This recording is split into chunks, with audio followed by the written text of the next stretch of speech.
Urodziłem się w Krakowie. I tam później pan trafił do...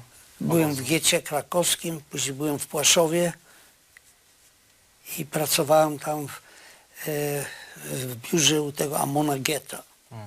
A dziś przyjechał pan do Warszawy po to, między innymi, żeby spotkać się z premierem Mateuszem Morawieckim i porozmawiać o ustawie, o której głośno ostatnio nie tylko w Polsce, ale i na świecie, o ustawie o Instytucie Pamięci Narodowej. I co pan powiedział premierowi?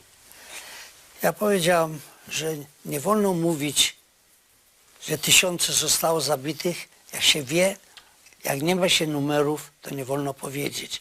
Historia na przykład w Jedwabnem. Grupa Żydów została zamordowana tam, to wszystko. Nie wiadomo, nie można powiedzieć, że tyle tysięcy, nie wiadomo ile. To nie wolno mówić bez podstawy.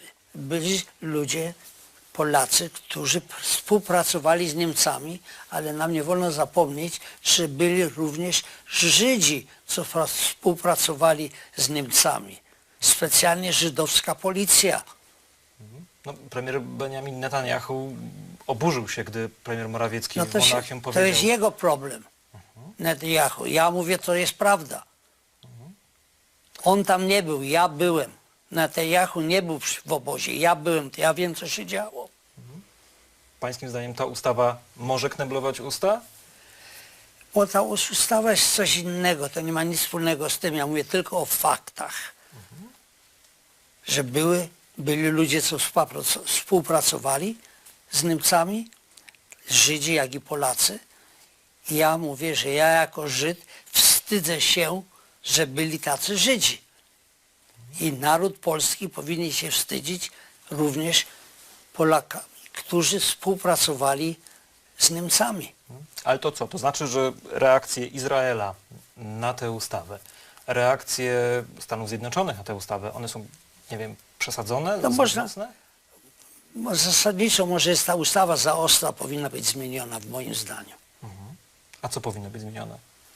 Zmienić, że wolno mówić o Holokauście.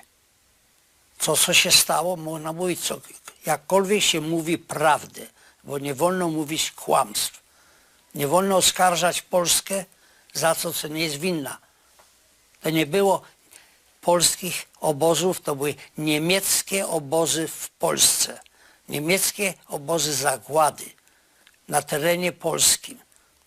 To samo Holokaust. To był Holokaust niemiecki. Naród polski nie miał nic wspólnego z tym. To jest to pytanie, co to znaczy przypisywanie narodowi polskiemu Bo odpowiedzialności? jeśli ktoś będzie mówił, że to były polskie obozy koncentracyjne czy polskie obozy zagłady, on nie powinien tego mówić. Bo to nie jest prawda. Ale jeżeli ktoś będzie mówił, że no byli też tacy Polacy, Proszę? ale jeżeli ktoś będzie mówił, że Tak. no, byli też tacy Polacy i to pewnie wcale być może nie tak mało, którzy pomagali Gestapo, którzy pomagali Niemcom. No co to są byli ludzie, którzy pracowali z nimi. I ja mówię, że naród polski powinien się wstydzić. Jak premier Morawiecki dzisiaj zareagował na to spotkanie z panem? Co mówił? Pan pytał premiera? No Dlaczego? ja mu powiedziałem moje zdanie, Które brzmiało? że ustawa powinna być zmieniona I on i żeby stosunki między Polską a innymi krajami się zmieniły. A propos antysemityzmu, trzeba uczyć, antysemityzm istnieje setki lat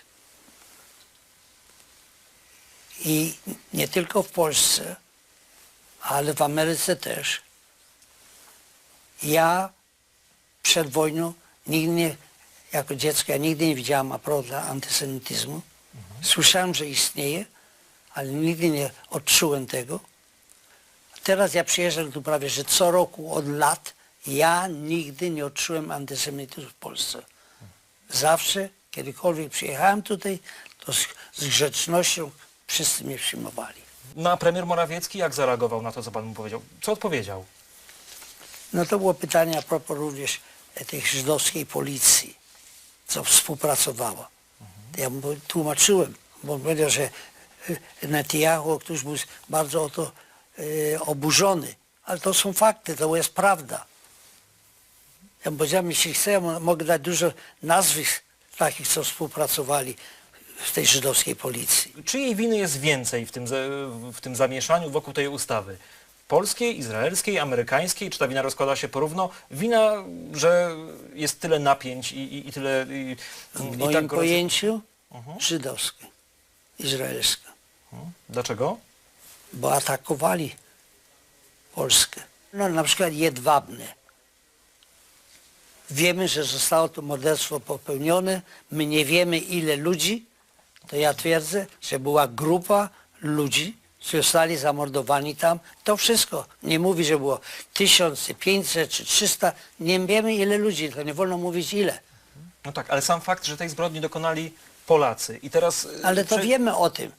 Wiemy o tym, nie można tego zaprzeczyć. Powiedzieli, grupa została zamordowana i koniec, to wszystko. Ale nie obawia się pan, że ktoś wykorzystując tę ustawę właśnie będzie próbował temu zaprzeczyć? Będzie próbował ścigać tych, którzy będą o tym mówić?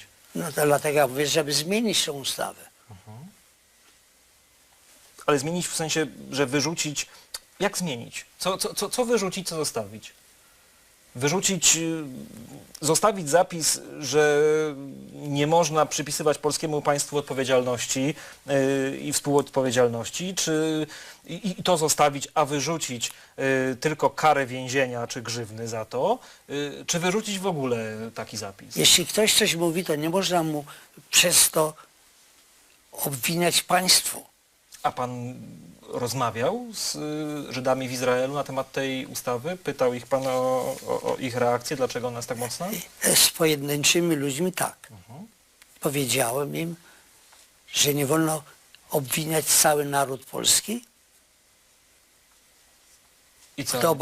bo te obozy były budowane przez Niemców.